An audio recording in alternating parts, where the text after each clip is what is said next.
உலகெங்கும் வாழக்கூடிய பக்தி ஒளி நேயர்கள் அனைவருக்கும் வணக்கம். நான் உங்கள் டாக்டர் வி ராஜ்குமார் சிவாச்சாரியார் பேசுகிறேன்.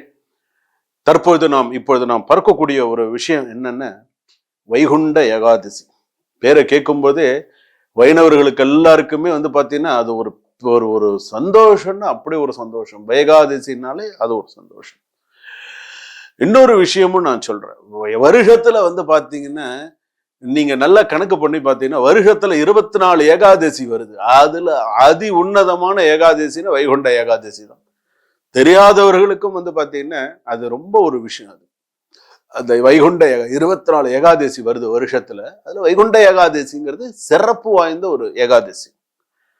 சரி சுவாமி, இந்த வைகுண்ட ஏகாதசி அப்படிங்கிறது இந்த தனுர் மாசத்துல இந்த சுக்லபக்ஷத்துல வரக்கூடியது அந்த வைகுண்ட ஏகாதசி அப்படிங்கிறது. அந்த வைகுண்ட ஏகாதசிய என்ன ஏகாதசின்னு சொல்லுவாங்கன்னா முக்கோடி ஏகாதசி அப்படின்னு சொல்லுவாங்க. முக்கோடி ஏகாதசி அப்படின்வாங்க. அந்த நாள்ல நீ விரதம் இருந்து நீ பெருமாளை நீ தரிசனம் பண்றதெல்லாம் சாதாரண விஷயமா? அந்த வைஷ்ணவர்கள்லாம் அந்த அவ்வளோ ஒரு அந்த பரமபத வாசல் அந்த வைகுண்ட ஏகாதசி அந்த பெருமாள் ஒரு ஒரு ஒரு சின்ன ஊர்ல ஒரு கிராமத்துல இருந்தால் கூட அந்த பெருமாள் கோவில்ல அவ்வளவு கூட்டம் நிற்கும். கால் கடுக்க நின்று அந்த பெருமாளை தரிசனம் பண்ணிட்டு தான் வருவாங்க. ஏன்னா அந்த பெருமாள் அந்த சுவாமியை தரிசனம் பண்ணக்கூடியது அலர்மேல் மங்கை பத்மாவதி தாயார் சமேத வெங்கடேஷ பெருமாள் சுவாமியுடைய தச அவதார மூர்த்தி. அவர் இந்த சுவாமி பார்த்தீங்கன்னா அவ்வளவு ஒரு சிறப்பான. அப்ப அந்த வைகுண்ட ஏகாதசி அப்படின்னு சொல்றது முக்கோடி விஷயம் சொல்லும். முக்கோடி ஏகாதசி அப்படின்னு சொல்லும். இந்த ஏகாதசியை பத்தி இன்னும் நீங்க நிறைய விரிவா நீங்க தெரிஞ்சுக்கணும், நிறைய விஷயங்களை நீங்க பார்க்கணும், தெரிஞ்சுக்கணும்னு நினைச்சா பத்ம புராணத்தை பாருங்க. பத்ம புராணத்துல ஏகாதசியை பத்தி அவ்வளோ விஷயம். இன்னைக்கு ஏகாதசி இன்னைக்கு ஏகாதசி இன்னைக்கு சாப்பிடக்கூடாது, சாப்பிட மாட்டான் சில பேர். இன்னைக்கு ஏகாதசி அதெல்லாம் கிடையாது. இன்னைக்கு எதுவும் மந்திராலயத்துல எனக்கு தெரிஞ்சு நாங்க ஒரு பூஜைக்கு நாங்க அன்னைக்கு ஏகாதசி அன்னைக்கு தான் நாங்க போயிருந்தோம். அன்னைக்கு அந்த கோவில்ல அதெல்லாம் எதுவுமே கிடையாது. இன்னைக்கு ஏகாதசி, இன்னைக்கு அன்னதானம், ஏதோ சில விஷயங்கள் கிடையாது அப்படின்னு சொல்லி ஸ்டாப் பண்ணி வச்சிருந்தோம். ஏன்னா ஏகாதசி எதுக்காக சொல்றேன்னா அந்த ஏகாதசிங்கிறது அவ்வளோ ஒரு விஷயம். அதுவும் விரதம் இருந்து உண்ணாமல் விரதம் இருந்து பெருமாளை தரிசிப்பது அவ்வளவு ஒரு சிறப்பு. நாராயணாய வித்மகே வாசுதேவாய திமகே தன்னோ விஷ்ணு பிரஜோதயாது, மகாதேவியைச்ச வித்மகே விஷ்ணு பத்னீச்ச திமகே தன்னோ லக்ஷ்மி பிரஜோதயாது. ஸ்ரீராம ராம ராமேதி ஸ்ரீராம ராமேதி ரமே ராமே மனோரமே சகசிரநாம தத்துல்யம் ராமநாம வராணனே. இந்த ஒரு ஸ்லோகத்தை சொன்னாலே நீ விஷ்ணு சகசிரநாமம் சொன்னதுக்கு சமம். அந்த அளவுக்கு அந்த சுவாமியுடைய விஷயம், அந்த பெருமாளுடைய விஷயம் அவ்வளவு. இன்னைக்கு பெருமாளுடைய எத்தனை அவதாரங்களை நம்ம பார்க்கிறோம், தன்வந்திரியா பார்க்கிறோம். He's a chief doctor. மற்றவங்க எல்லாம் சீஃப் டாக்டர்லாம் சொல்லக்கூடாது, அவர் தான் சீஃப் டாக்டர். இன்னைக்கும் சில ஆலயங்கள்ல அந்த சீஃப் டாக்டருக்கு ஸ்டெத்தோஸ்கோப் போட்டு தான் இந்த சீஃப் டாக்டர் எதா இருந்தாலும் செய்யணும். ஏன்னா ஹீஸ் ஃபர்ஸ்ட் சீஃப் டாக்டர் அவர் தான். என்ன தன்வந்திரி தான். எதுக்காக சில ஸ்லோகங்கள்லாம் சொல்றாங்க, ஓம் நமோ பகவதே வாசுதேவாய தன்வந்திராய அமிர்த கலசகஸ்தாய சர்வாமய விநாசாய திரைலோக்கியநாதாய மகாவிஷ்ணவே நமஹா. அதே போல எவ்வளவு அந்த பெருமாள்னு நீங்க எடுத்துட்டீங்கன்னா இந்த வைகுண்ட ஏகாதசிக்கு அன்றைய நாள் முழுவதும் நீங்கள் விரதம் இருந்து நீங்க துளசி தீர்த்தமும் ஜடாரியும் பெற்றுக்கொண்டுதான் நீங்க அடுத்த விஷயத்துக்கே நீங்க போகணும். நீங்க சில பேர் விரதம் இருந்து முடிக்கிறவங்க இந்த துளசி தீர்த்தமும் இந்த ஜடாரியும் இது பண்ணுவாங்க.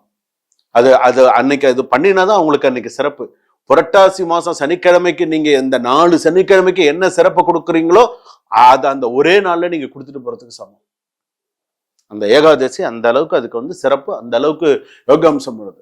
ஆனால் இன்னைக்கும் சில இடங்களிலே பௌர்ணமி என்று சத்யநாராயண பூஜை இன்னைக்கும் சில வீட்டுல இன்னைக்கும் பண்ணிட்டு இருக்காங்க.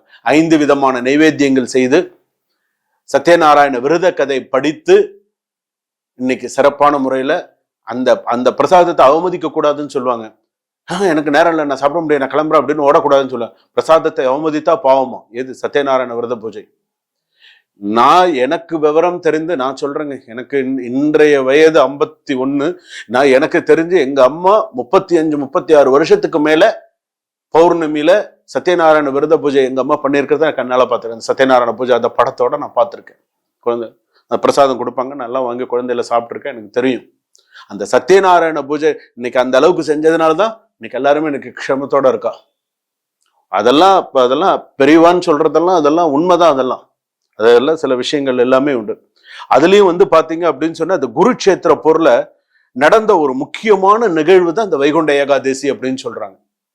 அதுல இது மிக மிக சிறப்பான ஒண்ணு. நீங்க அதை இந்த இடத்துல இதை நீங்க நோட்டிஃபை பண்ணி வச்சுக்கணும். குருட்சேத்திர போர்ல முக்கியமான ஒரு நிகழ்வதற்கான விஷயம் இந்த வைகுண்ட ஏகாதசி அப்படி இந்த பரமபத வாசல்.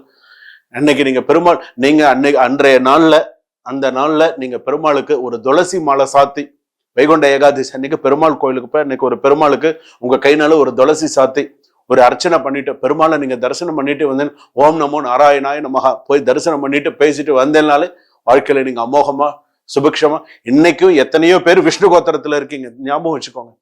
அந்த பெருமாளுடைய சின்னம் இன்னைக்கும் பெரிய பெரிய ஆபீஸ்ல வேலை பார்த்தா கூட அந்த திருமண் இட்டுக்காம வெளியில வர மாட்டாங்க. வைகுண்ட ஏகாதசி அன்னைக்கு அவங்களுடைய விஷயத்த அவங்க விட்டு அந்த இது போட்டுப்பாங்க. பாசுரம்லாம் பாடுறது உண்டு, திருப்பல்லாண்டு, எவ்வளவு நிறைய விஷயங்கள்லாம் பெருமாளை பொறுத்த அளவுக்கு இருக்கு.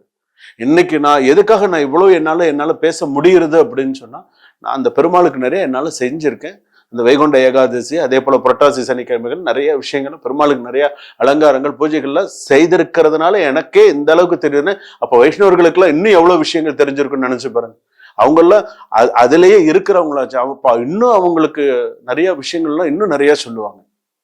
அப்படி இருக்கக்கூடியதுல இதுல மிக முக்கியமான ஒரு விஷயம் இந்த வைகுண்ட ஏகாதசி. இந்த நாள்ல நீங்கள் செய்ய வேண்டியது துளசி மாலை சாற்றி நல்ல தேங்காய் வெத்தலை பாக்கு பழம் சுவாமிக்கு எடுத்துட்டு போய் சுவாமிக்கு திராட்சை, முக்கியமாக திராட்சை இதெல்லாம் எடுத்துட்டு போய் சுவாமிக்கு வச்சு, கல்கண்டு ஒரு ஒரு சின்ன ஒரு இதுல எடுத்துட்டு போய் கல்கண்டு எல்லாம் வச்சு சுவாமிக்கு வச்சு பூஜை பண்ணி, அம்பாளுக்கு தாமரை பூ கண்டிப்பா ஒரு தாமரை பூவாது கிடைக்காம இருக்காது. மகாலட்சுமிக்கு ஒரு தாமரை பூ கோவிலுக்கு போனீங்கன்னா வாங்கிட்டு போய் சுவாமிக்கு தரிசனம் செய்து மனதார பிரார்த்தனை செய்து கொண்டு வந்தேனால் உங்களுக்கு சகல விதமான நன்மைகளும் வாய்ப்புகளும் உங்களுக்கு சிறப்பா பெருமாளுடைய ஆசீர்வாதத்தினால உங்களுக்கு வரதராஜ பெருமாள், ஸ்ரீனிவாச பெருமாள், நீங்க என்னென்ன பெருமாளா நீங்க நினைக்கிறீங்களோ அந்த பெருமாளாக உங்களுக்கு ஆசீர்வாதம் உங்களுக்கு நிறைய, உங்களுக்கு அந்த தெய்வத்துடைய ஆசீர்வாதம் உங்களுக்கு பரிபூரணமாக இருக்கும். சுபம். வாழ்க வளமுடன்.